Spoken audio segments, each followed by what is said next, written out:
One key thing to really keep in mind too when we're talking about the ideal ACoS, the ideal ACoS target is really focusing on the bigger picture and not just getting focused on the ad metrics themselves. So advertising is just one piece of your overall business. And so we want to take that larger picture into account instead of getting fixated on individual metrics.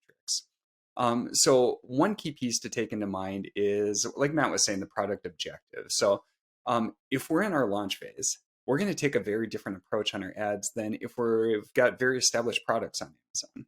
So for instance, for like launch, the key piece that we try to focus on with advertising is when you're at the launch stage, the major objective is to try to get people on your product listing and purchasing your products. And so advertising is really a longer term investment into getting that listing and that product established on the Amazon marketplace. And so the key things to keep in mind there is we're trying to drive volume and we're trying to drive sales. If we advertise for highly relevant keywords or product targets when you're launching, that's a good indication to Amazon that your product is relevant for those keywords or those product targets if they convert into sales. And so when Amazon gets these indications, now your organic ranking can go up.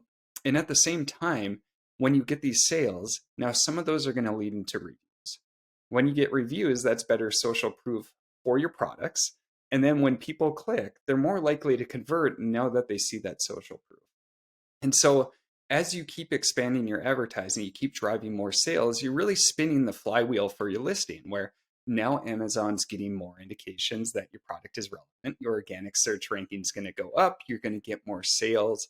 That's going to lead to more customer reviews. That's going to lead to higher conversion rates. And over time, now we can really get that product established with a ton of great reviews and a great organic ranking overall. And then at that point, what we can really do is transition into the established product life cycle.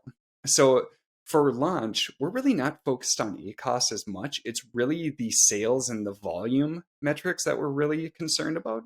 And so in those instances, you may be taking a loss on your advertising, or you may just be break even on your advertising to start out. Again, just approach it more as a long-term investment in your listing versus a major profit driver. Ads are not going to be a major profit driver if you don't have any reviews and you're just trying to get that initial traction. Or in many cases, you won't achieve much of a profit. But then once we get into the established products phase, now you really have a lot more options. So once we get really good organic rankings, we're driving a ton of traffic organically, not through ads. At that point, now we can get a little less aggressive with our bids and look at more of a profit metric. And so this really ties into, some of the margin pieces that Matt talked through on, all right, if I have a 40% margin on my products, maybe I target a 20% ACoS, and now I'm getting a 20% margin or a 20% profit on any ad sales. And then on top of that, I'm getting all my organic sales where I'm getting that 40% profit. And so it's definitely a balance on where you set that target. And that brings us to a couple other pieces to really touch on. So one piece that ties into the long-term ACoS that you can achieve. One is the category competitiveness.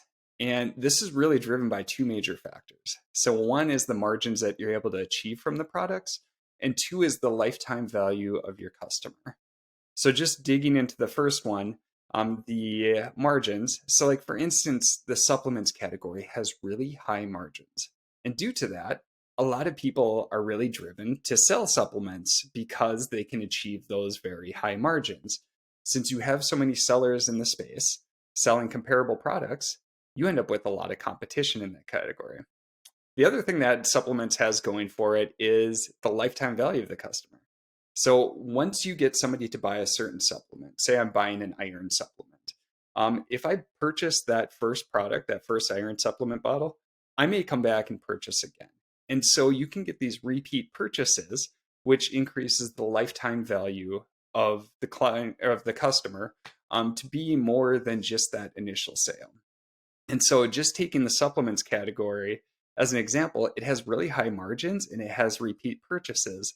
And this is what makes it extremely competitive.